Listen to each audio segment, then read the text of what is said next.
Shane on Instagram, maybe you're doing ads in the paper, maybe there's different ways you're doing it. And so the Record Journal family and Homebase Digital really have a full suite of things to help you find out how to market yourself. And really where I want to start is, I like to jump in and talk about products and the different services that matter to you. We're going to talk about websites, search, and social. But before I dive into any of those specific tactics, I think it's really important to get you thinking about your customer, right? The people you're trying to reach with your business. What is going on with them? Because that's what matters more than the different tools or tactics that we use to make you successful. So I wanted to start to kind of get our heads in the right place as we're beginning today in thinking about what happens when somebody is deciding to make a decision to buy something, right? I happen to love cars. What happens when somebody's thinking about cars? What happens when they're thinking about getting married? What happens when they're planning a wedding? The way it works is the first thing that happens is a consumer starts thinking about it. That guy better ask me. I'm ready. I'm ready, I'm ready, I'm ready. What's happening, what's happening? Are we ever gonna get married? I'm thinking. I get the ring. All right, obviously not really. I'm using an example for Mike and Greg over here. So I'm trying to think about, I'm getting engaged and I'm starting to think about a wedding. That means that all of a sudden, everywhere I look, I'm gonna notice things that have something to do with a wedding. I'm gonna think, ooh, this is a pretty hotel. Maybe I could do it here. And oh, their catering's kind of good. Maybe I should serve cantaloupe. Like everything I look at, I'm going to start to become very, very aware about weddings, all the things to do with weddings. Now, what's good about this, there are certain kinds of tools that are amazing at this stage. Print advertising, really good here. Because then you're saying to everybody, hey, I do this, and I see the word weddings, and I think, oh, that's me. That's really powerful. Online advertising, like banner ads on recordjournal.com, any of the websites, that works really well up here. And also, social media works really well up here. So this is when you're saying, hey, this is who I am, this is what I do, and me as a consumer planning a wedding, I'm starting to become aware. The next thing that happens is, then I'm really getting serious, I'm narrowing it down, I know what month I'm gonna close the deal, I know the location or the town at least. Now I'm starting to really look at my options. Should I do it at the Hilton Garden Inn? Should I do it at another location? Like, what am I gonna do? So this phase is when online really starts playing a big role. Because now you're doing searches. Now I'm probably looking for wedding venues near me. Now I'm probably looking for bands or DJs. I'm probably starting to look for caterers. There's a lot of stuff happening here that's starting with search engines, or I'm on Facebook asking my friends, who catered your wedding? It was awesome, right? So there's a lot of word of mouth. There's a lot of searching. There's a lot of consideration. It's all happening, most of it happening online. I'm saving things on Pinterest. I'm looking at social media ads, Facebook and Pinterest. I'm looking at search ads in this space too. And I'm also starting to look at people's social media channels. I'm checking out what they're doing. I might read a blog, Wedding Planning on the Cheap in Connecticut. And that would be search engine optimization or blogging. Or I might subscribe to an email newsletter that's gonna tell me some things about the kind of bride I wanna be. So email starts coming into place. So we're moving down and I'm getting closer. Now I'm ready to start writing some checks, negotiating prices, and asking a little bit about what's happening. This is where social advertising, Google advertising are really gonna start coming a lot more into play, or your website. I probably ought to have the word website here. Your website starts happening a lot here if you've got a good one. So the reason I raise that is all of you want customers who are ready to buy something, and that's important. And we want to talk to you about ways to get them there. But all people who are ready to buy something take a little bit of time to get there, and they're going to use all kinds of different tools to get there. If that makes sense, like all of this needs to work together. And sometimes it makes me think, Cheryl, of your live events, right? An event is when somebody's right around here. Okay, so I'm thinking, am I ready for retirement? Cheryl's got an event, that's awesome. Somehow I've got to get them up here to realize they should be thinking about it. Okay, Shannon, you're in your late 40s. And you should start thinking about this, and you're not ready for the event yet because you're not ready to admit you're leaving your 40s. So I'm probably right here. And somehow you've got to make me want to be there because your events are an awesome idea. But I think the way we'll get more people there is creating some content or doing different tactics to take them from, oh, you should be thinking about it, and then come here, right? That's probably what's happening. It's not as much about any individual tool. It's about how we're trying to talk to people, is my guess. So if everybody is with me on there, then I think now we can jump into all these individual things. But I want you to remember your customer and what is it that they're doing when they're ready. You want them to be ready to either come to your event, to buy from you, to learn about you, to read your content. And as Liz mentioned, in your folders, the team here did a really nice job. Like, I have done, actually it changed this morning, but I've done 48,500 businesses in events like this. And these were the nicest preps that I've ever had. Nice job, Homebase Digital team. They did their homework about you. They tried to pull together a few stats, hear from you what you wanted, and share a few insights.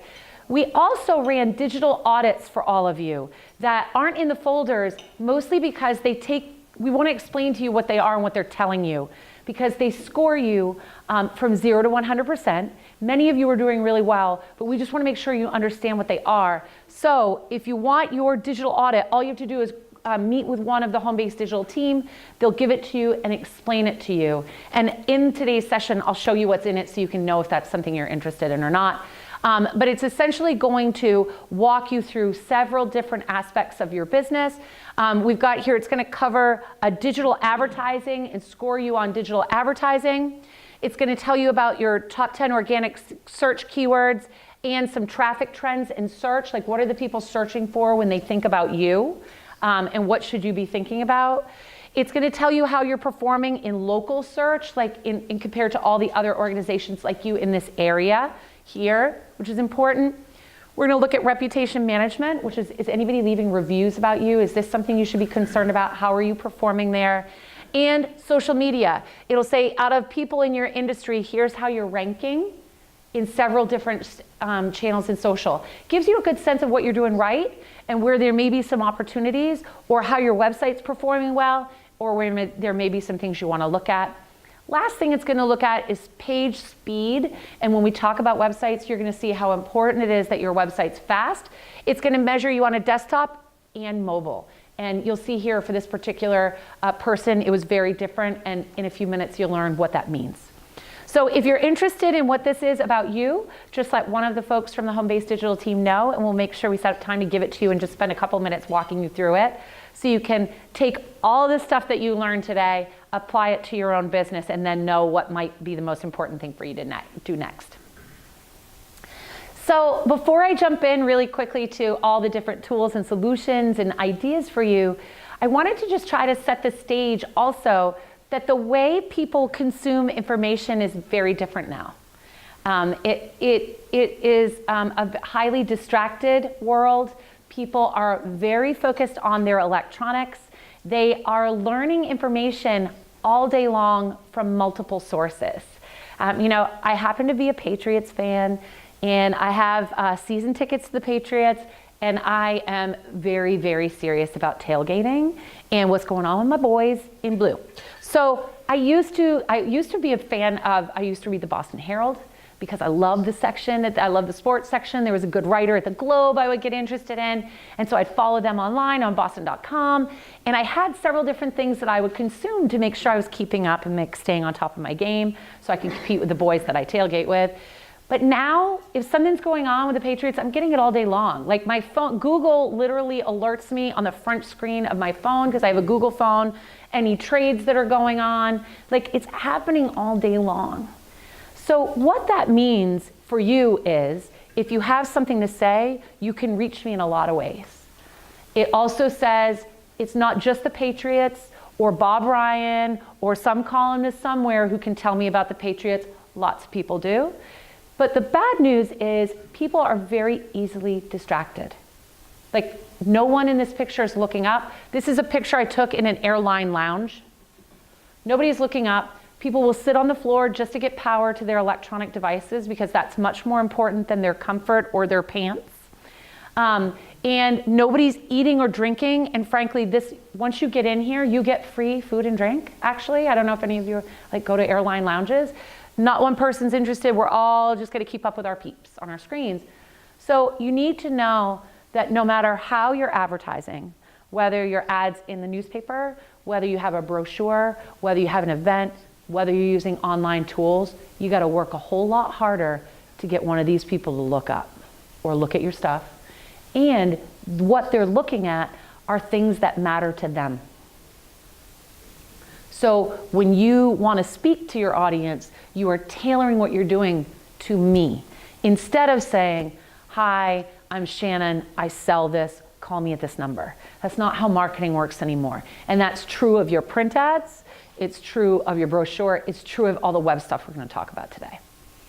The other thing that's happening is there's a lot of content because people want to educate themselves and learn more about what they're doing, and there's more content created every minute than people are consuming in their entire lifetime, that they can consume in their entire lifetime. So if you're wondering why you're so busy, why you can't keep up, why can't I just get a handle on all this? Well, you can't, and nobody can, and it's okay. But what it means is the content you consume, the websites you look at, the businesses you will do business with matter to you. You're not going to consume everything there is to consume on a different topic. You're going to pick the ones you like. And so when you're creating content about your business, you have to really kind of get inside people's heads to build that loyalty. And we're going to talk about how to do that today, so don't worry. And then this is about content.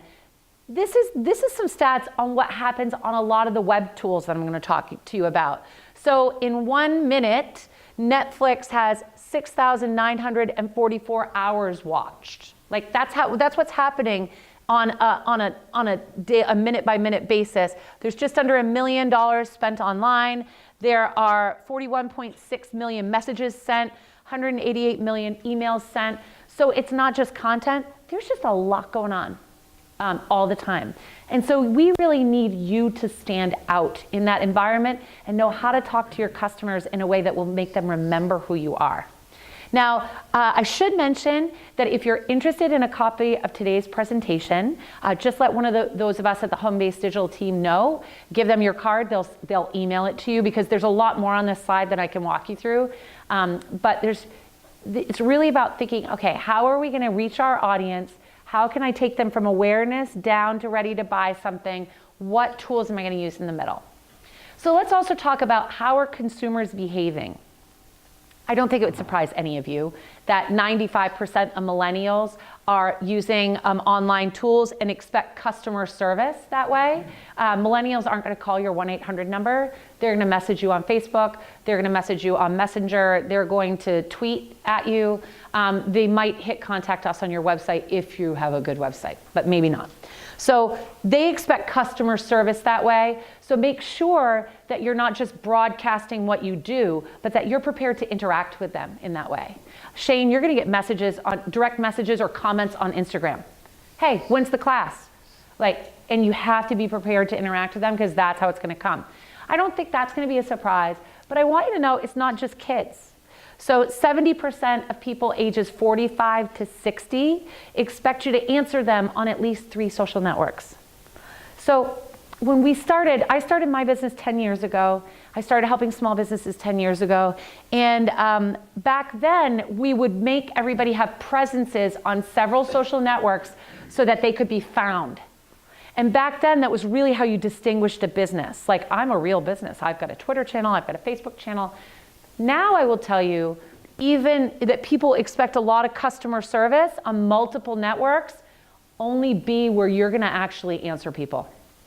So if you don't have time to keep up or answer them on every channel, think hard about whether you belong there or whether you need help being there, because people will really want you to help them. And finally, when they're really getting ready to buy something, they're getting ready to go to an event, they're getting ready to volunteer hours or donate time or whatever it is that you are asking them to do, 93% of them are influenced by social. So really a lot of word of mouth happens on Facebook, right? I'm getting ready to go on vacation. Where should I go?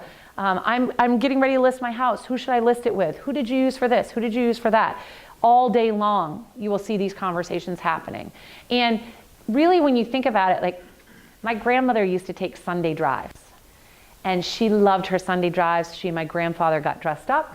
After church, they went and drove around and visited their friends. And this is how they learned about what was going on in the community.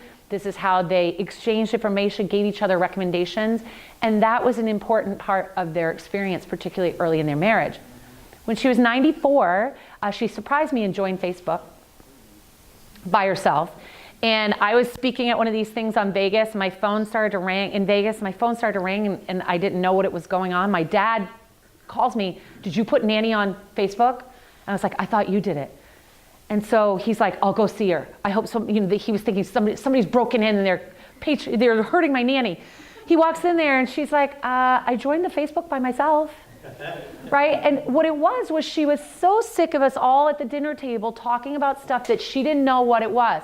"Oh, Buzzy, I saw that you took the kids apple picking. That was so cute." And my dad would say, "Oh, that show you're watching, Shannon, that's amazing." Nanny's like, "Time out. What are you talking about?" Right? She recognizes that all this stuff is happening online and she's got to figure it out. And that's where information's happening. It's also where recommendations are happening, because none of us have 5 hours to do a Sunday drive right now and ask all of our friends what they think we should be doing about anything. We've got 5 seconds, 10 seconds, or 20 minutes to make big decisions. I laid in bed at 4 a.m. a few days ago and Amazon sent me a toy for my daughter. "You might want to buy her that." And I'm like, "Holy crap, it's Easter on Sunday. Yes, please." Right? That's how decisions get made. I love my daughter. I worship that child, but I spent about 30 seconds considering what's going to be in that bucket when I put the ears on my head and hope for the best. So that's how these things work. You want to make sure that you're part of it. Now, what does it do to businesses, right? How are they reacting? Well, the last time I could find data, it showed in 2016 that there was $2.6 or $2.3 billion spent in social media alone. And really what that equates to is how much it's about 21% of an average small business's budget as of 2018.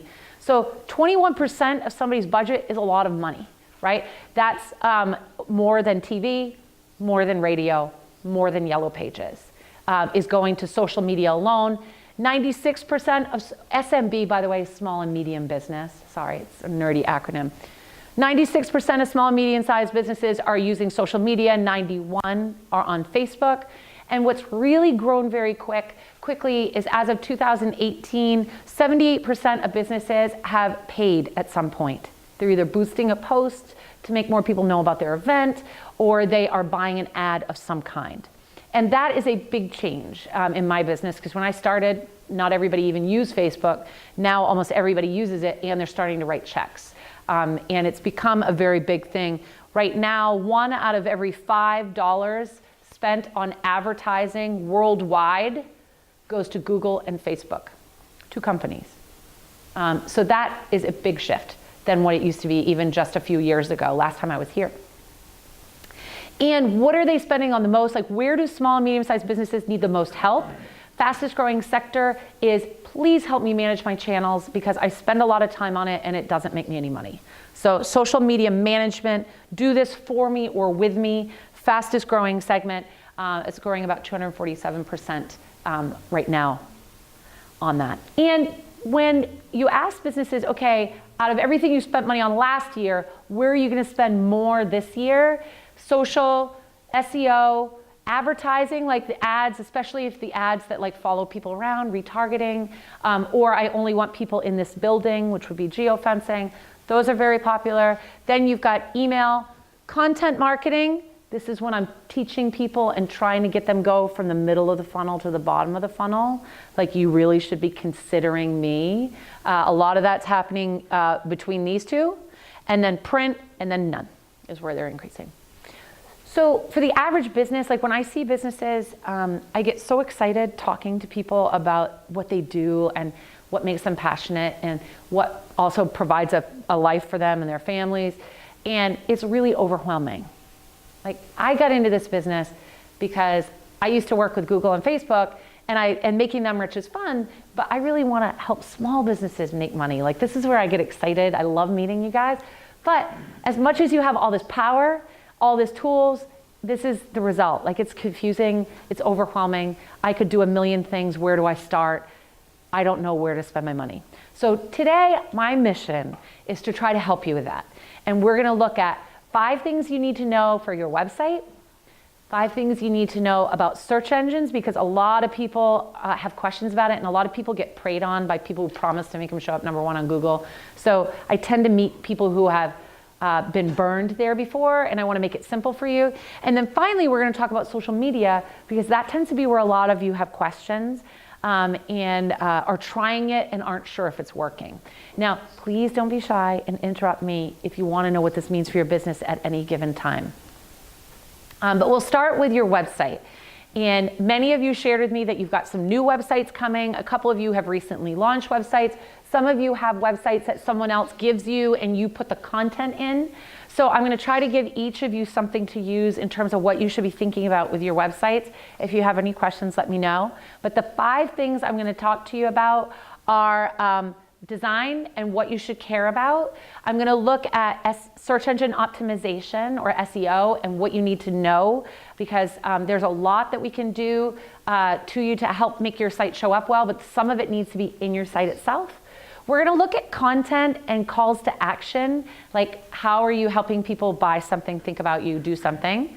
The role of mobile, and then one quick tech fix that many of you need that's a new thing that's just changed with websites in the past 8 months. So it matters. We're starting with websites because ultimately this is the hub of your business. This is your sign post in the internet about what you do. And people today are very busy.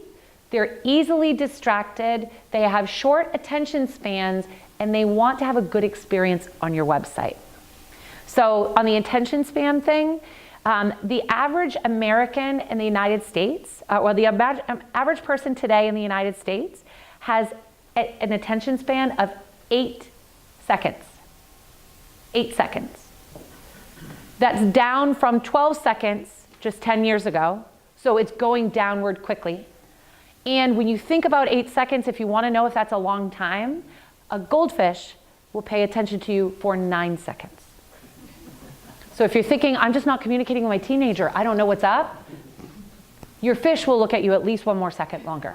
Like, hey, is there food? Is there food? That's about it, right? So that means your website, everything that I'm going to give you advice on today is in the climate that people are staring at screens all the time and that they might make eye contact with you for about 8 seconds. So how do we communicate in that environment? First thing is I want to talk about design. And if my production manager and designer was here, she would talk a lot longer about this screen, because it does matter that you have a solid design. It does matter that it's professional or shares your voice. Like, is it fun? Is it serious? Is it conservative? All of that matters. What I'll tell you that matters the most is it better look good and be easy to use on a phone. So don't spend tons of time with your great big monitor making it look good on a great big monitor, because your average consumer is not seeing it that way. They're seeing it on a mobile device. So to me, a design that is easy for me to find what I want, whether I'm on a desktop or a phone. So your navigation matters a lot, but it really matters on a phone too. We looked at one this morning that you can't navigate on it at all at a phone. Like, the navigation is broken entirely on a small device. So that's a problem, right? So make sure you've got good navigation, which is really just the pathways for me to find what I want. Make it clear for me to find what I want. Make it help me recognize your brand. So if you have a business card, if you have a sign on your truck, if you have a brochure, all of it ought to look visually consistent. That matters more than if you have 27 colors and live video that happens the minute I start it. Like, those things are nice depending on your business, but help me find what I want, help me know who you are, help me see it cleanly on a phone matter the most. Now, the next thing I want to talk about is content. And this is going to come up in all 3 sections that I have, so I'm going to spend a second here if that's okay with you. It's what is the words on your website? Now, there's a difference. A lot of us, when we have to build our website, we have a big pile of stuff to do. This is not the thing we want to do. We want to be making money, working with our customers. We don't want to be spending money and building a website. And in many cases, a business owner has on their business owner hat and creates a website and says, this is who we are, this is what we do. That's great. But remember, average person, highly distracted, 8-second attention span, they don't care about you, they care about them. So what I'd encourage you to do, put on the hat of your customer. What do they call me? What do they look for? What do they say? So when I first launched our first website at Dream Local, I said one of our primary services was social media management. Well, especially 10 years ago, guess what? Nobody wakes up in the morning and says, God, I need a social media manager today. It's not what they look for. They look for, help me make money on Facebook. Does Instagram matter? Those are the things people type in. So think about, I want you to make a couple lists for me, and now you know why there's pens and paper at the table. First one is, what are the questions that I want to be the answer for on a search engine? Keywords, phrases, questions, what are they? Pizza near me, wedding DJ Meriden, Connecticut, retirement planning, when do I start saving for retirement? What are those questions for you? What things to do with kids in the area? Gymnastics classes, what are those things? I want you to think about it away from a computer. It doesn't have to be just now. Write all of those down. Keywords, phrases, all of it. Then your second list is objections, what I call objections. What do people do instead of you? Do they try to do it themselves? Do they put a playlist on their iPod and think it's as good as a DJ? Do they do nothing with their kids? What is it they do instead? Is it competitive? Are they choosing someone else instead of you? Is it price? Is it location? Is it product or service? What is it? And whatever that is, those are your objection lines. And that's what you want to think about in terms of that, is objections. Third thing you need to think about is what do I want people to think about me? Like, what do I wish they knew? It's actually one of the questions I ask all my new employees when they start is, what is it you wish people knew about you? Make that list. Hey, I've been doing this for years, or I've done 5,000 weddings. Mike's done 5,000 weddings. Can you imagine? Like, what is it you wish people knew about you? I met a realtor yesterday who sold a house to the mayor, and he was very proud of that. I wish everyone knew I sold a house to the mayor. So that's your third list. After you've made these lists for yourself, go read your website. Is any of that stuff on there? Look at your social media posts on Facebook. Is any of that stuff on there? Because it should be. So all three types of that content, when people say to me, I have no idea what to write, or I'm not sure what I should be thinking about, those three things are what you should be thinking about. And you should freshen it up. Now, you're gonna think, oh my God, I just made a list of like 50 things. You don't have to put it all on your website this minute. You could do 2 things a month for several months. This month, here's what I want them to know about me this month. Here's the questions I need to make sure I can answer this month. Here's the objections I'm gonna overcome this month. And that's the kind of stories you should be telling and the kinds of content that need to be on your website. And finally, make sure it's written the way a customer thinks about it, not the way you think about it, because that's what they're gonna search. And it establishes you as a rapport, establishes you as an authority in your field, and it helps build some rapport and engagement with people. So that's content. Now, the other thing to think about is you really want clear calls to action. And I know this sounds silly, but what do you want me to think, feel, and do when I'm on your website? Do you want me to click a button? Do you want me to sign up for something? Do you want me to sign up for your newsletter? Do you want me to refer you to a friend? Do you want me to join your Facebook group or go to your Facebook page? Do you want me to see your price list? Do you want me to watch a video about you? Whatever it is you want me to do, for goodness sakes, make it plain and obvious. And don't make me scroll too hard. We had somebody at a session yesterday who, bless his heart, he did a really great job making a very clean, easy to use mobile website. So he was like scoring like a crazy person on the website design area. But I'm on a phone and I want to call him, and I had to scroll 4 times, 1, 2, 3, 4, and it was at the bottom. Now, when you build websites, that makes sense. But his main thing he wanted people to do was call him, call me. And so if that's really true, we got to pull that up to a little bit higher, because I might be driving and scrolling 4 times could be really bad. So make sure that whatever those goals are, that you're getting them there pretty quickly. And I mentioned mobile a lot. It's because as of 2018, more than half of all searches are done on a mobile device today. So that means you can't assume somebody's on their desktop. By the way, that also means that if you're asking me to fill out a form, fill out an application, any of that stuff, recognize I might be on a phone. Think hard about that. And the biggest one for me is, if the call to action you really want me to do is downloading a document, this is a great one. And it's actually, I'm going to use a YMCA example, because I'm a big customer of the YMCA in my town, which is not here. My daughter goes to YMCA camps. My daughter is in after school care with the Y. They make me download a form. They message me something, go to this link. They want me to download the form. I don't want to download it on my phone. I want to just email it to myself. Can't I just email it to myself and do it later, or email it to my assistant so she can print it out and take care of stuff? Recognize whatever you're asking me to do. If busy moms are your target, recognize we're probably in line at the grocery store trying to make sure our kid has a camp in the summer. So think about how that experience is going to work. Think about how important mobile is to the equation. And also, if your website doesn't work well on a mobile device, no matter how good you answer the question that I typed into the search box, if I did it on a phone and your website doesn't perform on a phone, you don't show up, period. So sometimes people will, on their laptop at work or desktop at work, will look and say, oh wow, I'm on page 1 of search results for summer camps. I got this. Look on a phone, because you might not be anywhere near the first page on a phone. Your ranking could be completely different. So mobile matters a lot. We're going to talk about it a little bit more later, but make sure that your website performs well on a phone. Which, by the way, if you're going to call your web developer and ask them, it's called mobile responsive. And you can ask them how you're doing, or you could check it out yourself. Final thing I'm going to tell you, this is just a quick thing.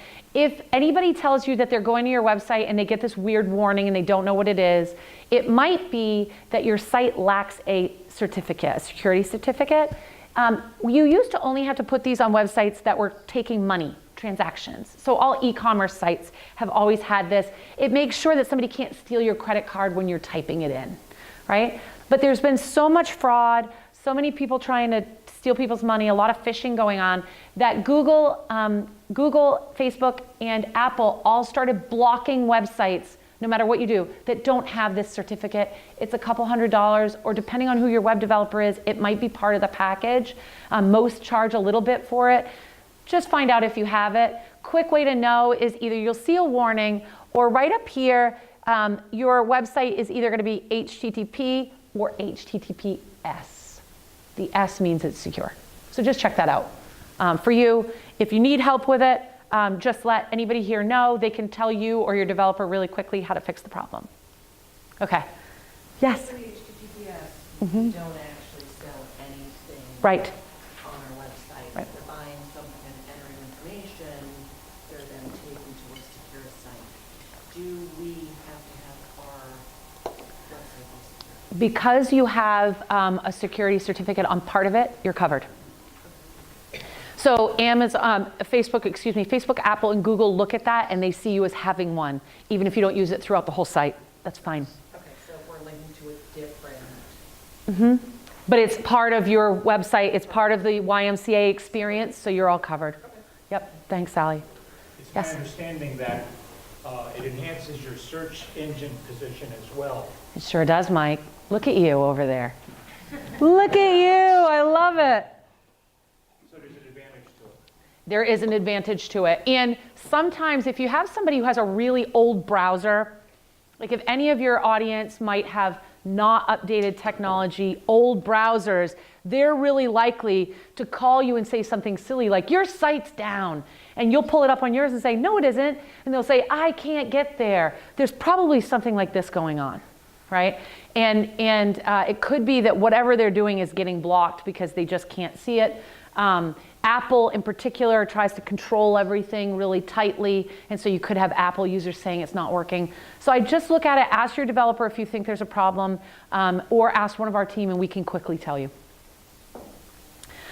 Great, so I'm gonna move on to search engine optimization, and I want to warn you in advance that it's a teeny tiny bit technical in a couple places. But the reason I want you to understand how a couple of these things work is, first of all, it's becoming super important for businesses to be empowered here and understand how it works. And second of all, because there's a lot of people out there that will tell you that they can make you show up number one on search engines tomorrow, or that you have to spend a whole lot of money to do it, and that's just not true. So I want you to understand how it works, and then you let me know what it makes you think about with your business.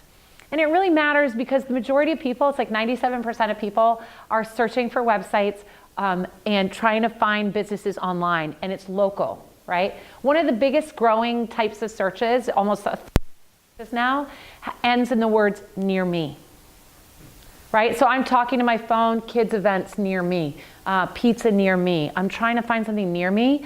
So I don't have time. Remember, I'm busy, I'm easily distracted, I can't keep up with everything because everything is moving so quickly. So I am not gonna be as discerning. I'm gonna just ask Google on my phone to tell me what's going on, and it does, and I'm satisfied.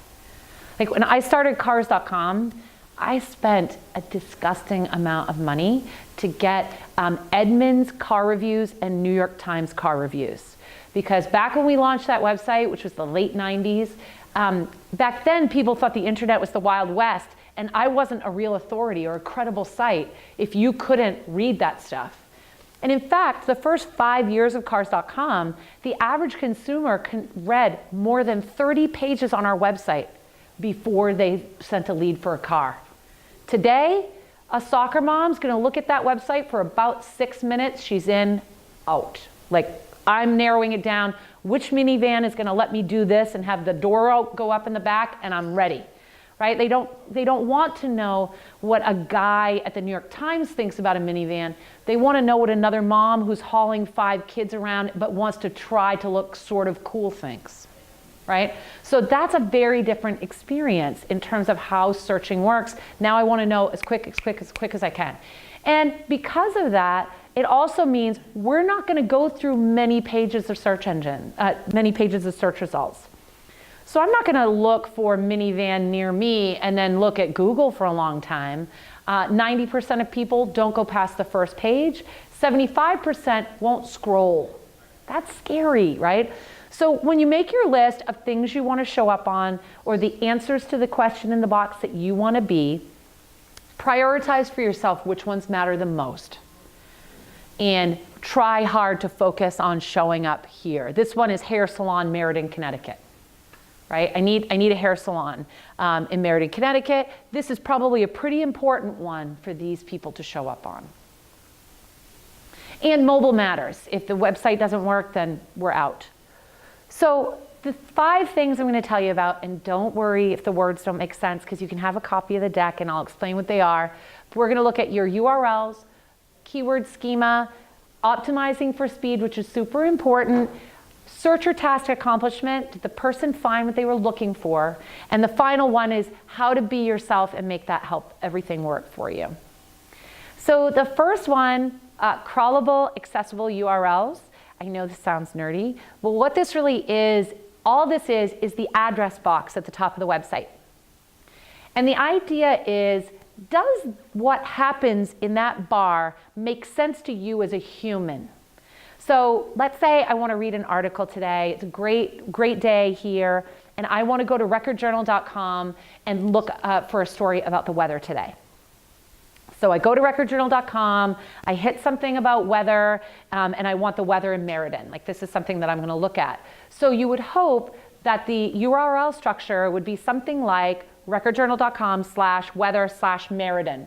Or maybe there's a question mark in there somewhere, but that the words weather, the words Meriden are in that bar.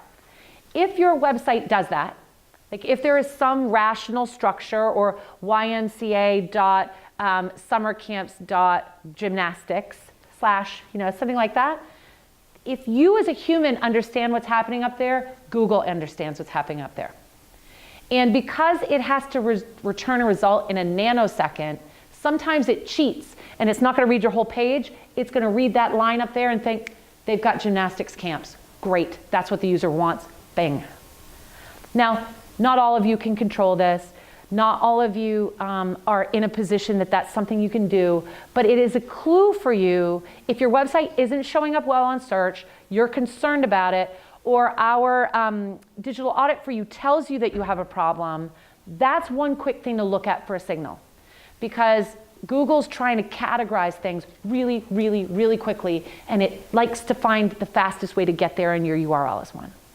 If you're building a new website, and you're working with a developer to do that, like Greg is doing right now, ask them about the URL structure, is the nerdy way to talk their language. I want it to be a text-readable format, buddy. I'm Greg, I know what I'm doing. So that's what I would ask. Second thing is keywords, snippets, and schema. This is just how does your content get presented on Google? What's the answer? So the first one is keywords. That makes a lot of sense. You guys have all started making your lists, you know. So it's the keywords or phrases you want to show up under.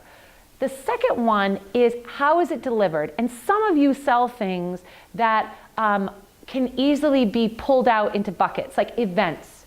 If you're having an event, there's a date, a time, a location, a description for every single one. Right? So that's an easy example of somebody in the room that has it. So date, time, location. If your website is structured well, then when that information gets sent to Google, it's packaged up the same way. I have 60 events, date, time, location, town. And what happens is they perform really well on search engines, and your events will show up in front of everybody else's events.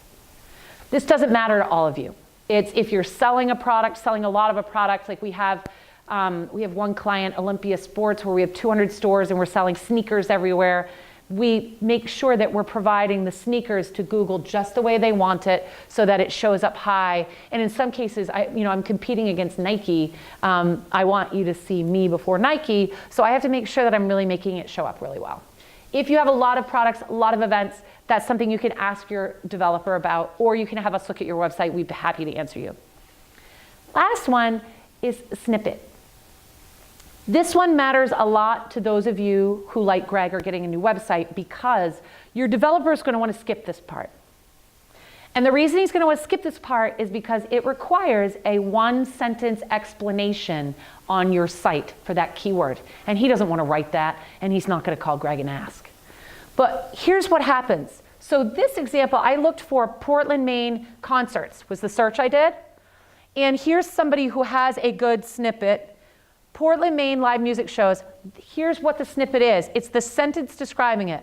Concerts in Portland, September 2018, updated daily.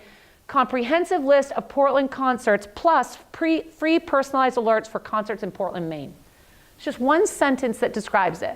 So what happens is if I'm looking for concerts in Portland, Maine, I'm going to get a whole bunch of them. The one I'm going to click on is the one who tells me what it is. Right? Like remember, I got like no seconds in here. I'm going to try to find the one that's the quickest. I'll be like, oh, I know what that is. I can go there. So developers don't skip. They either skip it because they don't know what they're doing, which is a lot of them, or they skip it because it requires somebody who knows the business to describe it.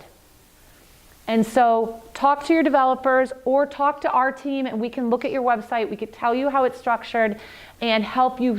You can sneak this stuff in and fix your website. So that's three things that make a big difference to Google. Okay, I mentioned to you the speed is a problem, right? So make sure that people tend to have patience in front of their laptop or desktop. I mean, even though I say we only have 8 seconds of attention span, that seems so short. If your website isn't loading in about 1.5 seconds, people are bouncing out on a phone. I'm standing in line at the bank, I clicked a link, it's blank. I am not standing there 8 seconds, no one is. So page speed matters a lot on mobile because people are so cranky and won't wait. Facebook, Apple, and Google all will punish your website if it doesn't move quickly because they want the person to have a great experience. They know speed matters, so your website has to be really fast. So when you're working with your web developers, do them a favor, and if they tell you maybe you can't put 700 pictures on one page, that might be why. So page speed matters. I'm making fun of developers a little bit. I got to do them a solid and say, you got to help them out here. They're going to ask you to help them make it faster. And finally, think about how can I find what I'm looking for? So Evan and I were having a great conversation earlier. He's trying to help one of his clients who needs a new website minimize the cost as much as it's possible because she really needs to get a great website as affordably as she can. That's great. I love Evan. He always saves people money. So she's got 14 different things that she sells. And right now on this horrible broken website that she has 14 different pages for it. Bing, bing, bing, bing, bing, which makes sense. But Evan's thinking, websites are priced by the page. Can I put all 14 of those on one page and save her money? And he's right, he can do that. The only thing I would think about is out of those 14 different things that that person sells, is there any one of them that's going to be promoted a lot by itself? Or is there any one of them that doesn't relate to the others? And because if I'm searching for a product or service, let's say it's wedding DJ, because I'm going to think of Mike. I don't necessarily want to see other audio services because Greg also does voiceovers, they do commercials, they do a lot of things with audio even. I need a wedding DJ. And so I want to go straight to wedding DJ. So if I search wedding DJ and then I go to a page of 14 different things that Mike and Greg do and wedding DJs on the bottom, I might never get there, right? I'll bounce out, I'll look for wedding DJ, I'll go to the page and I'll be like, that's not me, out. So make sure that you make it easy for somebody to find what they want. It doesn't mean Evan's idea is wrong, it's just you want to think about how is somebody going to find the info and does it matter? In the case of the YMCA, youth programs, very different than adult programs. So if I'm looking for youth programs, I don't mind if I see soccer, gymnastics, other things, because at least I'm all in the youth area. So however you organize your content, try to think about how a human's going to consume it and help us accomplish the task. Because the faster I accomplish the task, the more it'll show up in search engines. And so I want to save Evan's client money. I just want to make sure that I don't save her money today to punish her later because she doesn't show up on search under 13 of the 14 things she does. So those are the things that you should think about when you're trying to make your website show up higher in search in terms of the pesky customer and what they're trying to accomplish. And finally, be yourself. Put in real content about you. Tell your story. Talk about why you over someone else. Talk about why your service over someone else. Talk about what makes you different and make sure it is all directly relevant to you. Don't start writing a bunch of stuff about things that you don't do. Because ultimately what happens is all the things I just told you about, plus your website itself and the content you wrote, give you a relevancy score at Google. And if you have a good one, your website will perform better whether you pay anybody or not. If you have a bad one, it'll constantly be a struggle to show up. Okay, I know that was a lot of technical stuff, but does anybody have questions about search engine optimization? Yes? Once the customer gets to my website, would it be optimal to put word links right at the top for the categories I do function? Absolutely. Is that the best way to do that? So if I go to your home page, but I can quickly see weddings, even if it's weddings and you also do the justice of the peace, even if it's all the things you do with weddings, I could roll with that. That would work for me. Yep. Well, and you could have weddings, and then you'd have, from that, it would drop down. Yes. Justice of the Peace Service. Yes. Yep. And you might also have another one that's special events. Because I might want a DJ and not be thinking about getting married because, I'm not. So maybe I just want special events. So yes, think about what I'm looking for, and that could work.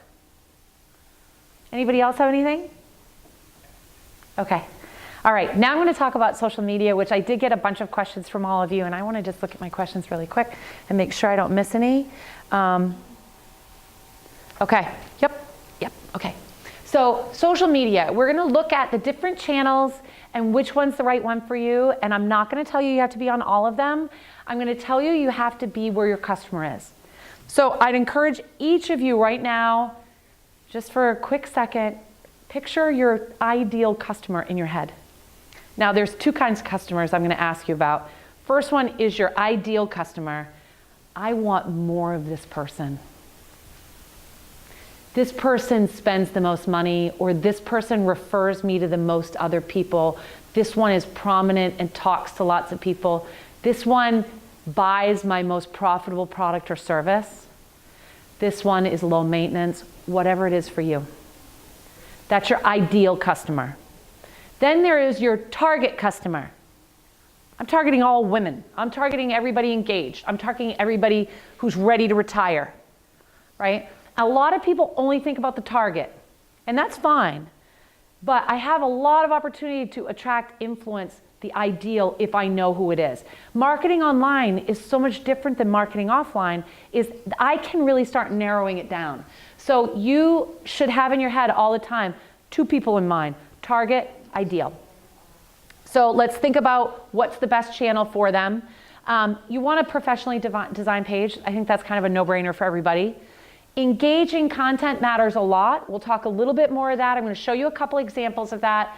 And then we're going to talk about listening and responding, and paid or no, do I have to pay Facebook? What the F is going on? Because I get a lot of questions about that, and when do I write checks? When do I not write checks?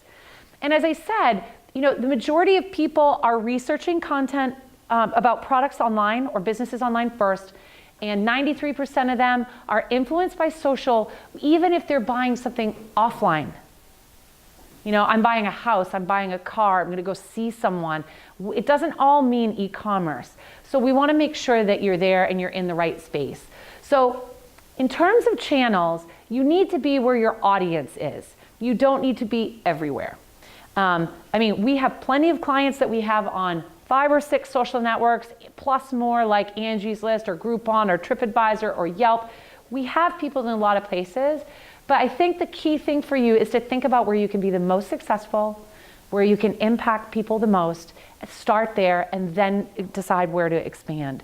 And tailor the message per channel. Really sorry, you can't write one sentence and put it everywhere. That does not work. It just doesn't. For anybody. The only time I'll tell you you can use the same content is Google My Business, which is your home page on Google.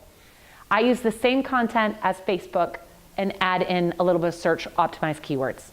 So if I'm going to put a Facebook post out there, I might be writing a little bit of a solid description. I've got a photo. I will put that one on Google at the same time. Boom, boom, boom.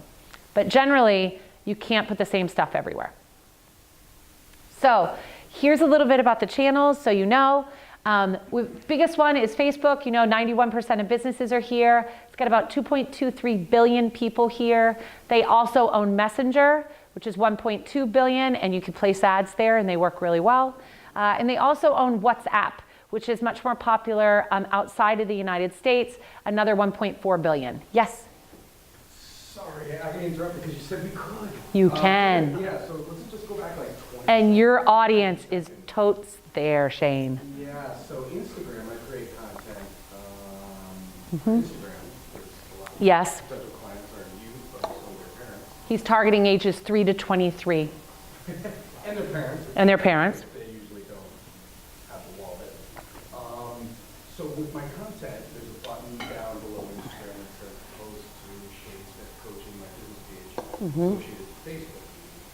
Is that wrong, or what in that scenario is that? I wouldn't do it. I wouldn't. I would tailor my messages to Facebook to the parents, and I would show lots of kids in the photos so they feel the moment, they see what you're doing.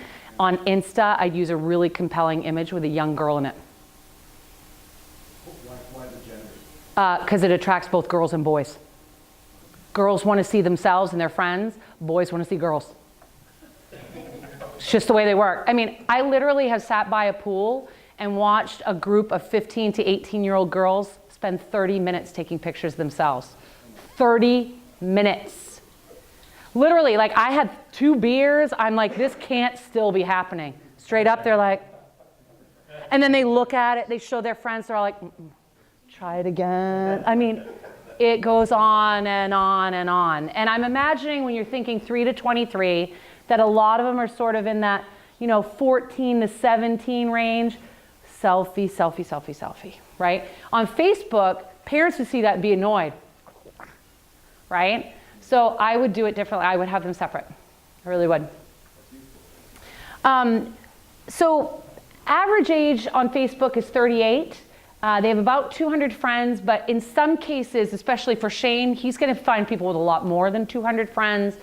Fastest growing group, 45 to 52. A lot of disposable income up here. Other thing, they're here a long time. There is nothing else in the world, including staring at your child, that people spend 58 minutes a day doing, other than maybe sleeping. Facebook, 58 minutes a day on average, the average person, and it starts the second they wake up. Instagram's getting about 20 minutes a day, so 1 in 5 to 1 in 6 minutes on every cell phone is on one of these two properties alone, and that's not touching Messenger, which they also own. So it's a lot of time. You got a billion people on Instagram. About 95% of these people are under 35. But when you start getting into the 20s, you're getting out of the teenagers, very upwardly mobile. So that's an important part of this too. There's a lot of money happening on those two channels. Most targeting, I can target people on more than 200 different behaviors, interests, things that they're interested in from a paid standpoint when I decide to pay. So a lot of power here. Did you have a question, Greg? No? Okay, good. Sorry, I just don't want to lose you over there. So that's a lot. There's a lot happening. Here you say, here's what I'm doing today. Picture of us standing together. Hi, we're giving a seminar. Here it's kind of a behind the scenes photograph, a little bit more compelling. And I might be saying, here's what I learned today. Something a little bit different. A lot of hashtags here, only a couple here, depending on who you're targeting. Make sure you look up the hashtag before you use it to make sure it's not something you don't know about, like some urban dictionary sitch that you don't understand, or something that another brand is using in a bad way. But here, particularly your target audience, Shane, young girls, hashtags like glitter.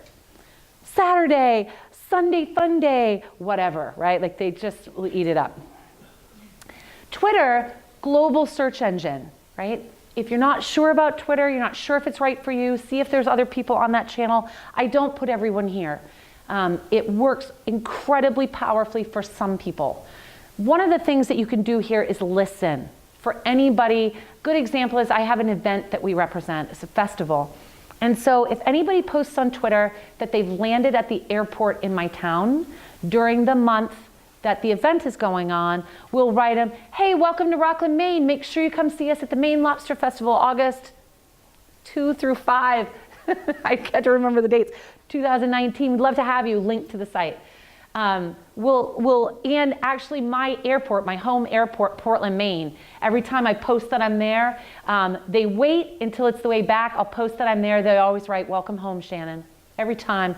I love those guys. I don't even know who it is. It's some random person in the middle of the airport. But I land, I look at it, it makes me smile, and I walk through there, which I really need because I'm usually very tired. So it works for some people, not everyone. But if you're wondering if it's right for you, play around with it, search for something you're passionate about, and see if there's a conversation going on about what you do. For those of you who are business to business, or your customers are other businesses, right? You're trying to find people at other businesses. Make sure, first of all, that your profile on LinkedIn is there and is professional, because I might want to look you up to see if you're the real deal. We had a CPA in here, Johanna, last session, and I talked to her about, I might look her up to see if she really is a professional CPA, and how to optimize her profile. Now, if you're selling things to other businesses, good news is this is where the decision makers are. More than 50% of all LinkedIn users are the decision maker, like the check writers. So that's good. And there are about 19 million college students on here. So if you're trying to find new employees, if you're trying to influence young folks, this is a great way to do it. Ron and I were at UNH last night speaking at a group of students that wanted to go into digital marketing sales. And one of them, like all kinds of them hit us both up for LinkedIn connections, which was really smart. One of them waited until 6 a.m. and wrote me and said, I want an internship. 6:15, he's in the loop. I'm like, Baxter, you are working for me this summer. Can't wait, you know, because he understood how to use the tools to talk to me. That's all I need to know. I could teach him everything else he needs to know. Bless his heart. Baxter's in with us. He starts, I think, in mid-May. So LinkedIn, very powerful. And yes, at that time of day, that is the kind of message I am going to answer. My mother on Facebook, probably not. YouTube, second largest search engine, owned by the first largest search engine, which is Google, reaches about 81% of online adults every month. People consume an incredible amount of video content because we are easily distracted, because we want to make decisions very quickly. A great example is I have one client who does farm equipment.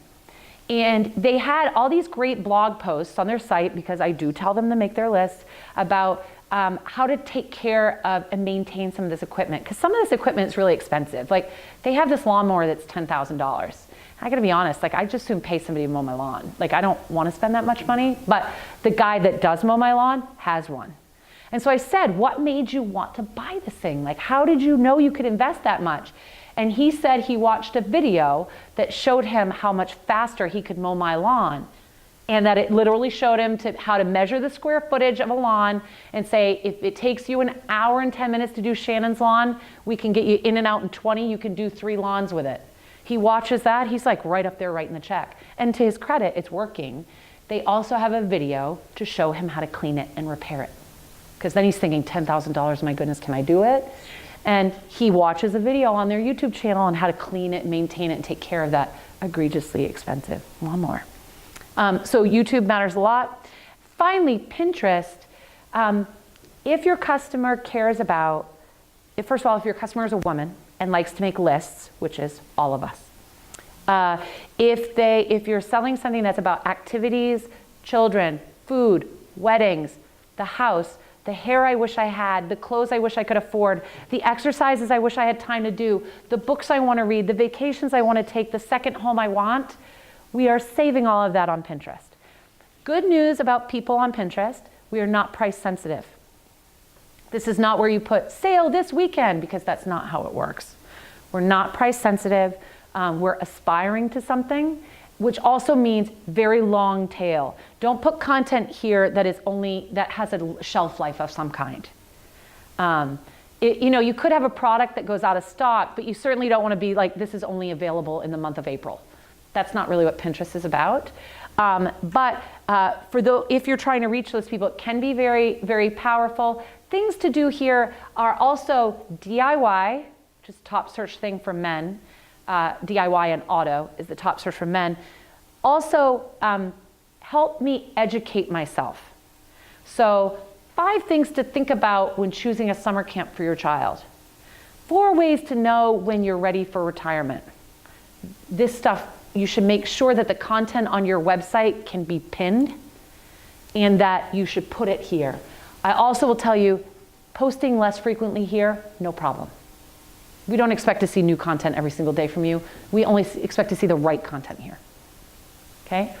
Anybody have questions about those channels? Everybody good? Yes? So I know on some of these channels they kick you off. Reviews or reviews. I don't really understand. It's a lot. They finish anything. So keep up with that a little bit. Yeah. So there's a lot, particularly probably a lot of you have heard in our political climate that there are certain people who have used tools like Facebook, but not just Facebook, to spam or send incorrect information out. On Facebook, LinkedIn, and Twitter, fastest way to tell if somebody's fake is if it's happening too fast, if it's like a computer, not a person. So let's say I'm trying to get more people to like my Facebook page, and I try to invite several hundred all at one time. What will happen is the tools will know that that's either not real or that's not how the average person would behave, right? Like that might be somebody in Russia going tick, tick, tick, tick, tick, tick. And so what will happen is it will shut you down for either a little while. In some cases, in the case that if I invite too many people on Facebook all at once, it will not allow me to invite anybody else for a couple hours. And the idea is If you're a real human, you'll wait. If you're not, then we're stopping you. Sometimes you'll get a friend request on Twitter or Facebook that you go to look at it and they're gone. It just says Facebook user or this account was blocked. And it's because somebody tried to friend thousands of people all at once. But for average people, there's very little limitation in that, with the exception of Facebook only allows a person to have 5,000 friends unless you get verified about why you ought to have more than 5,000. And it's not a hard thing to apply for if you chose to do it. I was in Boston with somebody who's done it and done it successfully. So most of the things won't lock you out if you're behaving what they consider to be fairly normal. Or unless you post content that's considered offensive in some way. So content can get flagged. If you have a child with no shirt on, there's certain things that will flag it really quickly. A gun will get booted. Cannabis, actual plant, will get booted really quickly. If you do something on YouTube that has a song in the background or Facebook, even if it's karaoke, like you film your best friend like doing the best karaoke they've ever done, if the song is recognizable for copyright, that gets booted. But generally, you can do most everything you want. Is that good? That help? Okay. You also want professionally designed pages. Make sure that it's recognizable with the brand. You guys have pieces from Homebase Digital, so you understand what their brand looks like. You can see it manifesting itself on pens and pads, so you get a sense of the vibe. You can see on Facebook and on LinkedIn, they have a consistent feel here, and that really matters in your design. And you want to just make sure it matches everything, and that if you actually got my attention in the 8-second attention span, that I don't really have to work too hard to understand where I am, right? I can see you, I know it's you, and also I'll remember that it's you, which is really what you want. The third one is delivering engaging content. And this is probably, the most important thing we've talked about all day. So remember the lists we created. Those matter. You may or may not have noticed that Facebook has made it, their algorithm changed, which has made it a little bit harder for all of you to get seen. You may notice that maybe before lots of people saw my content and now not so many people did. Why? What happened? Right? It's not Facebook working against you. It's that two things. It's that there's a lot more noise than there was before, and people only have so many minutes a day to spend on Facebook. The second is, it really, particularly since the Russian troll thing happened, they really want to make sure that what you're seeing is relevant to you, right? So the key ways to make your content be seen more on Facebook, like the holy grail of what engaging actually means, is likes, shares, comments. So why the word engaging is because you need to engage, people need to engage with your content. They need to touch it. You need to do something. Now, it used to be that the holy grail was the share. And people would say, share this to get this. In fact, I had like 5 people in my news feed share some Brazilian or tropical island vacation, and I see it all over the place. I'm like, oh, you guys. Sharing is good. But now with the Facebook algorithm change, the highest holy grail that you can get of engaging content is people having conversations in your comments, back and forth. Now, one way to do that is I write maybe the Record Journal or Homebase Digital post, we have an event today, and then I go in and write, thanks so much for having me, which is first of all polite and a nice thing to do, but it's also going to make that post show up higher. Now, to really make it show up, Homebase Digital says, we love having you here, Shannon, right? So person to page is good, person to person better. So Liz does it, then it really goes up. Liz and I do it instead of our companies. So that's how you get the most engagement you can out of Facebook. I can tell you, the longer, if the phrase really has to be longer than 5 or 6 words to count. So writing, cool, thanks. No, they know what you're doing. Nice try. We all want to save time. Don't do it there. But the other pieces we talked about, photographs, video. There's really nothing, no post, nothing you should do that doesn't have at least a photograph with it. If you don't have a photograph, really, do you have to say that? Right? Can you save it till later? Because the human brain processes videos and photos 60,000 times faster than text, you really shouldn't have anything to say that doesn't have a photo. We're all too busy. So your job, even if you have somebody else help you with your social, this is all you. These two things, all you. This is the most important job you have. Capture images and quick snippets of video about what you do and know what your story is. What's your story? Why are you different? And if you're really good, you also know your customer story. What's the experience that you create? We had one camp we worked with. I'm trying to think of examples for Eric and Sally. It's Eric and Sally, right? Okay, Eric and Sally.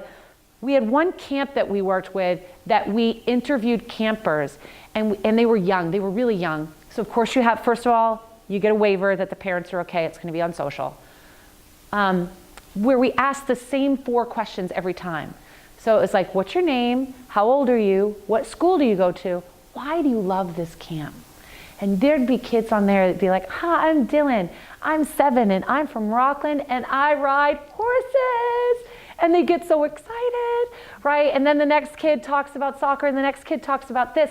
But what happens is our brains, which like to categorize things, see a common format in the videos, so then they start wanting to see them. Ooh, what's the next kid say? But it's also, that's so much more fun than just a list of what you do. So your customer story really matters a lot. And somebody at your company, you shouldn't worry about understanding the latest Facebook algorithm. You should worry about what this is. Because people can help you and people can come up with stuff for you, and we do a lot of that. But some of these things are best done, or at least owned at some level, by somebody on your team. And how you help people and are a resource, this stuff really really works. 5 ways to know, 5 ways to save for retirement without losing money or whatever, something like that. People love that stuff, especially if there's a number in it. 5 ways to do this, 4 ways to do that, for whatever. It helps the brain know where they are, so they like that. And what makes you different. These are really important. Now, I'm going to talk to you quickly before we close about when to pay and when not to pay, so you have a good sense of how to use these tools. All of the things I've told you about are free. On Facebook, social, all of them are free. But we tell the average small business that they should save allocate between $25 and $30 a month for boosting content. It's very noisy now, and you need to be seen. You want to make sure that some of your stuff gets seen. So I wanted to show you examples of a couple boosted posts. And by the way, you'll get a copy of the deck if you'd like, so you can see them up close. This is an example of a Chamber of Commerce, and we spent $5 to boost it. So we boosted it. It's an article. We found an article that was about the town we were in. We tagged them. We were ready to do it. A pro tip for those of you who boost, post it first. Don't boost it yet. Wait till a couple of people like it. If a few people like it and start commenting, then you whip out your wallet, hit the boost button, and we put $5 on it. And what happens is, because we waited, it does mean I had to go in there twice, but if Facebook already sees that a post is starting to get attention and then you boost, it goes off like a rocket ship, like that. If you just put boost right in the beginning, it will work well, but Facebook doesn't know anything about the content yet. So we tend to, when we really want it to do well, we'll try to get some organic love, and then we'll extend it with a post. But for just $5, which for most businesses, what we really do is we allocate about $5 a week. This one was the post that week. We spent $5. This page, by the way, had, I think, 1,500 fans or so to give you a sense of audience. So we're used to reaching, several hundred people with posts. In this case, we put $5 behind something that exhibited pride in Boise. We got 60,722 people reached, 1,900 people to like, comment, or like, wow, love, 584 shares, 182 comments. And in those comments, people are like, I love Boise, I love Boise. And as the chamber we're going in, we do too. Thanks for sharing. Back and forth, back and forth, back and forth, back and forth. And the post received that kind of reaction. We also got 4,200 clicks through. So the way you engage people is to get them in conversation, and sometimes for the right content, like a special event, sale, or a certain piece of content that really is going to resonate with your audience, a couple dollars go a really long way. And because we reached 60,000 people, that increases the relevancy score of the chamber page overall. Instagram, it's really about the photo, right? The photo is important. And if I was talking about a hair salon on Facebook, I would probably have shown a before and after, or I would have shown her face. Because Facebook would be more about what's happening right now. Instagram, it's all about the image. And here it's about the image of the color palette and style that was done here and how that all worked. And so make sure you have compelling images. You can see there are more hair salon, more hashtags used here than generally, including the products that are used in them, and tries to make sure it's more discoverable on the platform. Yes? Getting back to the Facebook, could you talk a little bit about frequency of posting? Frequency of posting. So how often do I post? I get frequency asked a lot, and what time of day. So the answer is different for everyone, but particularly now that it's a lot harder to get your content found, frequent posting, I really don't recommend that. Because first of all, you can't control what order people will see them in. Like because what's going to happen is if a lot of people are liking and sharing it, that's going to show up higher, even if it was the third post. So you can't control the orders. So unless you're like a restaurant with lunch and dinner specials or something serious, we tend to recommend 3 to 5 a week, and certainly not multiple a day. Because what will happen is you're going to start overwriting yourself. You're fighting yourself at that point. You're spending more time, you're working harder, and you're competing with yourself, because now, which one of these 10 posts am I going to show to those people? So we used to pride ourselves in the fact that we posted 7, for most clients, 7 days a week. We're now averaging 3 to 5. Then I have funeral homes that I only do twice, because you only want to hear from a funeral home every now and then. So with you, particularly your business, which is financial planning and particularly retirement, so you guys know, I would think about the quality of my posts and maybe be doing 2 to 3. And then I'd look at my insight. Anybody reading this at all? And if they aren't, then I play around trying to get people to talk about it, do a poll potentially, something to get people to interact, or do one high quality one once a week. Because quality and engagement matters more than quantity. And that's a really big change in the past 18 months for us.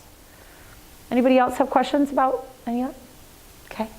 So the image matters a lot on Instagram. On video, if you have any video about your business, if you have any photo slideshows, work with a voiceover or music, work really well.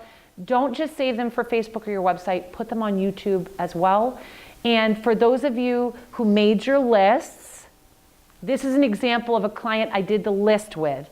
And the objections list was price, I don't want a bunch of dirty guys in my house, and I don't think Rockport, Maine, one town where the really expensive houses were, where he wanted to get, he didn't have any customers. People would say, has anybody else in Rockport hired you? So those 3 examples came up a lot. Price, you're too expensive, which by the way, he is not too expensive. He's more expensive than the average roofer in the town. So the first thing I do is I show he's professional. There's a big crew. They are all professional. They're nice guys. That's what some of the videos are. 3 of these are the objections.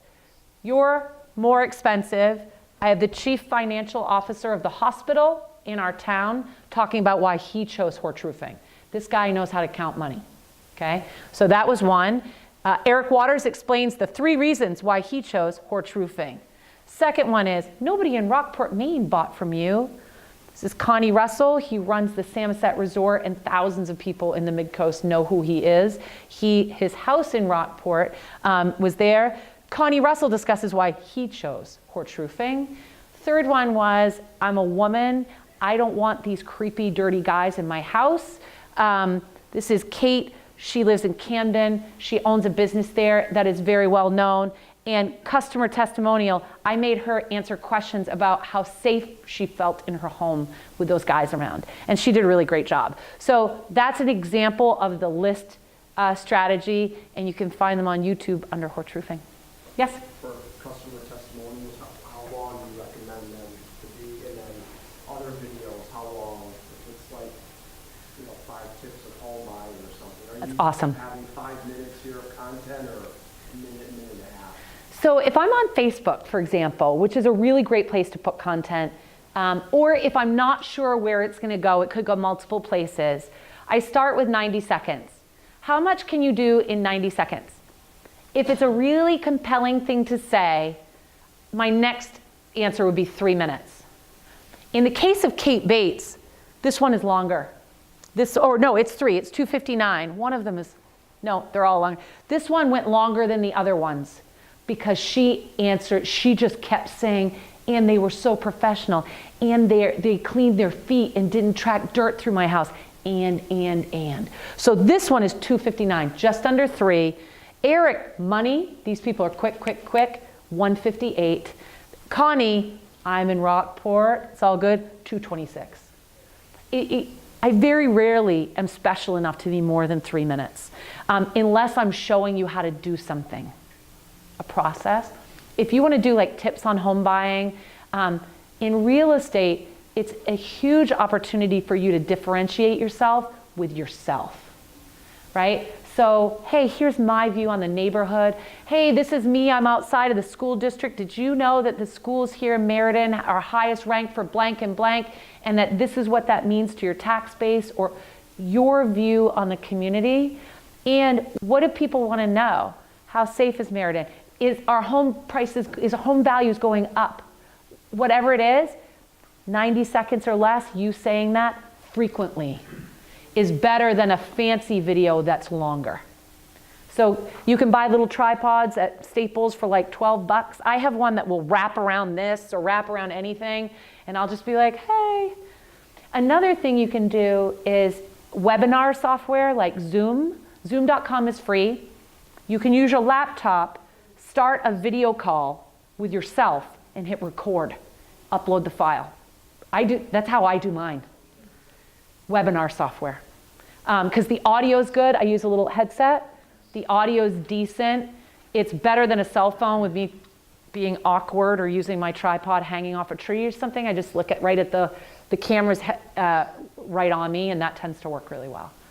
Did you have one too? No, one of the things I wanted to say was doing the voice work over the years. Many times the real estate agents, of course, now they're doing on Facebook, and hey, I've got an open house this Saturday. Right. They talk about it a little bit. But one of the things with the videos, when you speak of the length of the video, I've done an extensive amount of real estate tours. Mm-hmm. So instead of the listing being just a nondescript piece of music with a slideshow of Yep. photographs, I tell the story. I kind of bring it to life.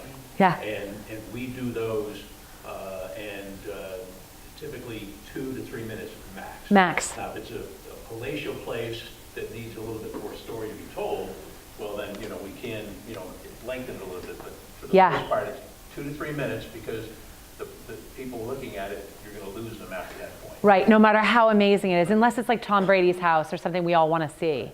And you'll see here that there's not one video that's over 3 minutes. Right. And in fact, the majority of them are under 2. Yeah. Yes, Eric? If you're going to upload, if you're going to have your video on both Facebook and YouTube, Mm-hmm. do you recommend uploading individually to each, or taking your YouTube and linking it to Facebook so that it's driving traffic from Facebook to YouTube? Right. So it depends on whether you have a big presence on YouTube or not. In the case of Horch Roofing, like we're trying to build this one because a lot of people search for roofer. So because search is such a big deal, for him, we do it separately. For you, if you're trying to attract families in the area, Facebook is probably more prominent. I don't know for sure, I'd have to look you up. But if Facebook is more prominent, by all means, focus on Facebook. Facebook will rank a video significantly higher that is uploaded natively to Facebook than it will a YouTube link. So if it's doing a relevancy thing and trying to think how important you are, a YouTube link is just a YouTube link. A video is Facebook. The highest one is Facebook Live, right? Facebook Live is incredibly powerful. And the key thing to know about Facebook Live is everyone who follows the page gets a notification. There is nothing you can do on Facebook that tells all of your fans anything except for Facebook Live. And how they built it, I have to fly out there multiple times a year, and one of the data points they were tracking is video consumption, and they have this big chart on the wall in Building 7 that shows this huge spike. And what the chart is, it like takes up a whole wall. What the chart is it was video consumption, video consumption, video consumption, and then this big thing happens. And you know what it was? It's interesting, I'm on the side. The Ice Bucket Challenge. Right? The Ice Bucket Challenge proved to Facebook that the average ho-hum roofer or individual person, the average human being of all ages, could shoot a video and upload it. And when they saw that, all the developers started building Facebook Watch. You can watch television shows on Facebook now, and they all started building Facebook Live. And they're putting a lot of engineering effort in both of those areas right now. So I would look at that one as well. For you, I would probably be thinking more Facebook, but if search matters a lot, I'd treat them both separately. And we went and shot, I made the roofers all stand up and use a backhoe to do the Ice Bucket Challenge to make it funny, but I uploaded it both to Facebook and YouTube natively. Anybody else? But if you can do anything on video, please do. Please do. It works very well. And finally, listening and responding. Remember, these are conversations. And you don't want to just talk. I do this, I do this, I do this. So what works the best is when you engage in conversation. And if it's not live, then to the extent that you can say that, like, for example, I do webinars every month. And every month, the topic that we choose is not always what I want. It's what somebody in the crowd asked for, right? Hey, we got 7 of you last month. In fact, this one, it's email. 7 of you last month who said their emails don't get delivered. So this month, we're going to talk about that. So even though the only interactivity is in the last 6 minutes or so when people ask me, it's interactive in the fact that it's a user question that came in and then I'm responding. So make it a little as interactive as you can. And if people are writing you, like really, you have to answer them. You have to engage with them. I have one client that we answer about 15,000 questions and comments a year. And trust me, a lot of them are silly, like, yay, I love lobster, or Maine's cool, or something like that. And we write them all back. We love it too, Jane. Thanks for coming. You know, whatever it is, you gotta engage back and forth. The same way you would in this room. You wouldn't ignore people in the room who are saying something nice to you or something bad to you. I got a couple examples of conversations happening if you're interested, and even something fun. Like this is a local one where we're posting something fun about the worst case scenario full of bratwursts, and then you're seeing people engage in conversation back. This is the holy grail of Facebook algorithms, so make sure you're doing stuff that make people chat it up and that you're answering them back, whether they say funny things or whether they give you compliments. And if they do write something bad, by all means, kill them with kindness and say really nice things. Somebody has to be really, really bad for me to block or delete the comment. There are times that needs to happen. I have had plenty of experience with that, but be thoughtful about how you do that. If that's something that concerns you, let the team here know. Okay, so my last couple things I'm just gonna say, paid or no paid. We talked about boosting, it really matters. There's a lot of power. By the way, you can buy ads on Pinterest. You can buy ads on YouTube. You can buy ads on LinkedIn. You can buy ads on Twitter, but really the only people that pay Twitter are companies like Samsung or Virgin Mobile. It's not really an SMB thing. Same with Snapchat. It's not really, there really isn't a solid return on investment model yet for small businesses. So it's not something we focus a lot on because we like to show you results all the time. But the one that gets the most revenue is Facebook and Instagram. They can track people by a lot of different interests, behaviors, geographies. I have one photographer, we only do when somebody goes from single to engaged. I have people, we have one gym that we did, people who are interested in 5K, 10K, marathon, running, and who follow Cycling Magazine within 3 miles of a gym to make sure that that's who we're talking to. So there's a lot of ways you can use it. And I highly recommend, again, at least for boosted posts, you should be investing a little bit every month to make sure that your events, your content is being seen. And I had just an example here. This is an example of a mortgage company where we were able to take their cost per lead down from between $50 and $100 to $9 and really reach a lot more people.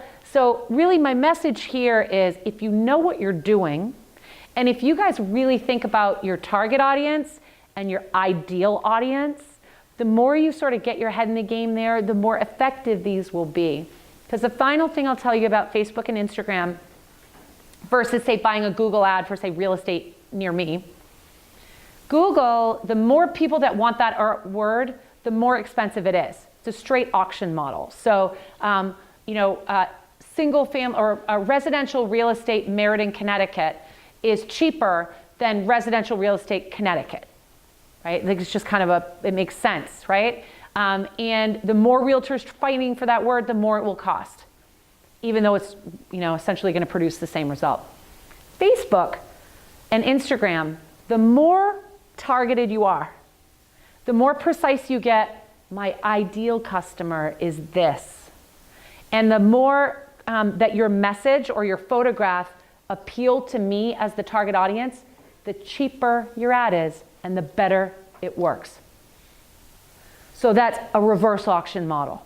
Super important to know that because Facebook doesn't want a 30-year-old woman to see an ad targeted to a 17-year-old boy because that will make you not like your experience and that's not what they want. So, and they don't want any content in your newsfeed that you don't like. So if you know what you're doing, you really know what your message is, you really have a good thing going, and you know your ideal or target customer, you're fine. You're fine. So that's how to make paid work for you. In terms of everything you've learned today, you've really been very kind to spend so much time with us today. The real thing you want to look at is turning your knowledge into action. The big things I want you thinking about right now are your 3 lists and your content. And out of all the things that you heard about today, which ones do you think you need to take action on the most? If you ask one of the team here for your digital audit, that's going to give you some clues. And the final thing that will give you clues is how much time you're spending on it. The average business is spending between 5 and 8 hours a week on social media. I can tell you we have plenty that are spending a lot more than that to be effective. But in general, you have to be thinking about, wow, like what am I doing, right? I just read a survey by Burrell Associates that showed small businesses in the United States with less than 10 employees are spending a day to a day and a half on social. Well, there's only 5 in a work week, so that's a lot. And the question is, is that worth your time? Out of all the things you could be doing, the ones that take the most time and the least time, just to break that down for you, finding, creating, and posting the content is really where most people spend their time. And the key thing I want you thinking about is everyone needs a plan. Don't just wake up and say, okay, it's Monday, what am I putting on Facebook today? Don't do that, it won't work, you're wasting your time, probably. Like we look at 30 to 45 days out. How am I going to bring in the customer's voice? How am I going to tell my story? How am I going to show how I'm different? How am I going to work on my search list that I mentioned, the objections list? I try to keep all my objectives and goals in front of me and then map out 30 to 45 days at a time. It doesn't mean I'm not checking them out every day because maybe Notre Dame burns down and I need to change my post and talk about that. But I'm not making it up every day. So if you're wondering how do you make the time, maybe you're setting aside a day to be thinking about this. But that's what takes the most time. Then you've got to learn and keep up on how the algorithms are changing all the time. And Is shares what I'm going for, or comments? Funniest one is a lot of people forget to look at the insights to see if what they're doing is working.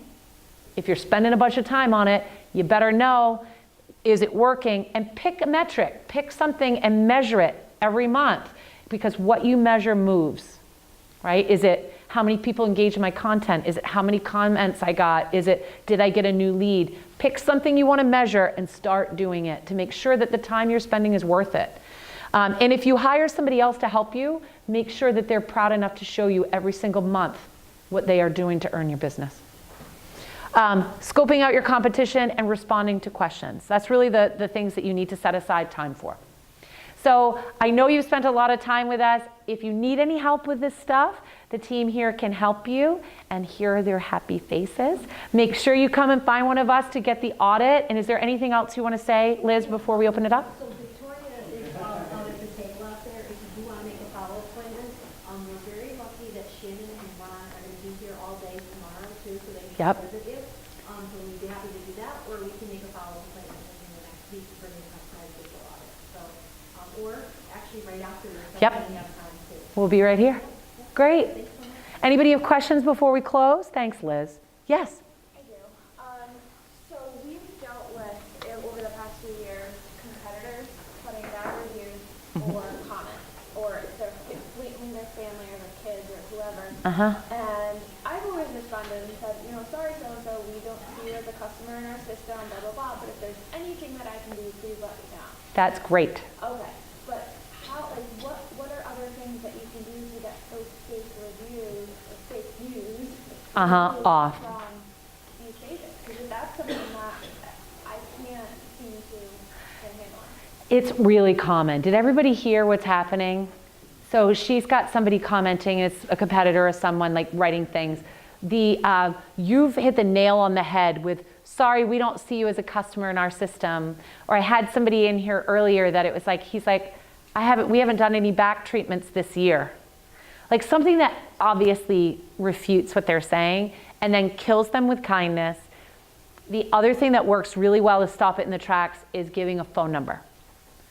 I want to resolve this for you today. Please call me, I'm Joe at this number. The reason you do that, of course, they're not going to call you. The reason you do that is the average consumer seeing that, and if it's on TripAdvisor, Yelp, or Google, they see a phone number, they're like, that owner is not messing around, they have responded. So it triggers that, because even if I call Yelp, I can get them to do a lot of crazy things. They likely aren't going to take stuff down. They just don't. So respond. Right. So the big thing we focus on, particularly if that noise is happening, is I do a contest or some sort of big event to solicit positive reviews and drown them out. Because if you have 10 and only one is bad, the one gets drowned out. If you've got a bunch of nerdy bad people and you don't have enough good ones, that's what tips the scale. So for me, then I go on a campaign for good. And of course you don't buy reviews, that's bad. But I might do things like, going to see, with the roofer, we've gone door to door asking people, hey, we just wanted to check in. It's been 3 months since we did your roof. Everything's still working okay? Did you find any nails on the property? No, your bushes were well taken care of? That's great. I've got an iPad right here. You mind leaving me a review? It would really help my business a lot. It would mean a lot to me, and I really appreciate your business. Here's a Horch Roofing coffee mug. Boom. I got 22 in one day doing that. And so I'd think about anything I could do like that, because like anything in life, focusing on the negative just brings more negative. So I'll take care of you and your thing, and what can I do to get more? Question on that. Yeah. Are you using any of the software that's out there to go after reviews, like Podium or? You can. Go active on that? In some cases, that really works, right? You could also have something simple like your email marketing could just send out a thank you for your business. I'd really value the review. What I tend to find is, what those software tools are good at is making you systematically do the job. You're going to ask for the review every time, boom, boom, boom, boom.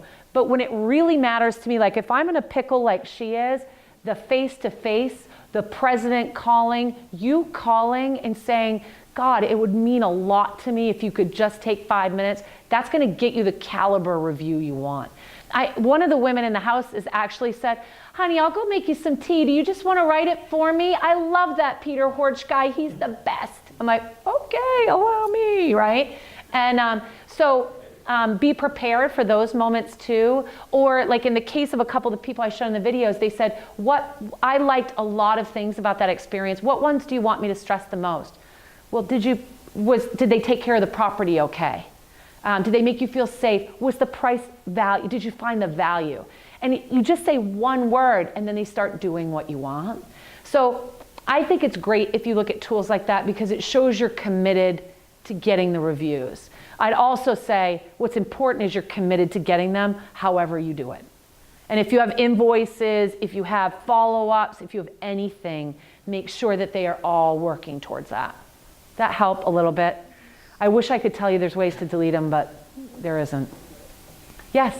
I had a major problem with Lowe's in Connecticut, and I tracked down the world headquarters in Memphis, Tennessee, and they actually put me through when I said I have a problem in Connecticut to the secretary of the president, and she said, I'll get right on this. And when I came back home, there were 4 phone calls from that Lowe's that I had a problem with from the various levels of managers. That's right. That is so important to respond to the problem. Yes, it even is. At that higher level they went in Lowe's to address it. And it's entirely different business climate because it used to be like I spent a lot of years helping people sell cars with cars.com. Car dealers used to be able to just do whatever they wanted. Now they know you're going to write it everywhere, right? Like you're going to put it everywhere. And that's good for consumers. For business owners, it can get a little complicated. Well, thank you all so much for your time today. I really appreciate it. We're here for digital audits or appointments. Just let us know if you need anything. Thank you so much.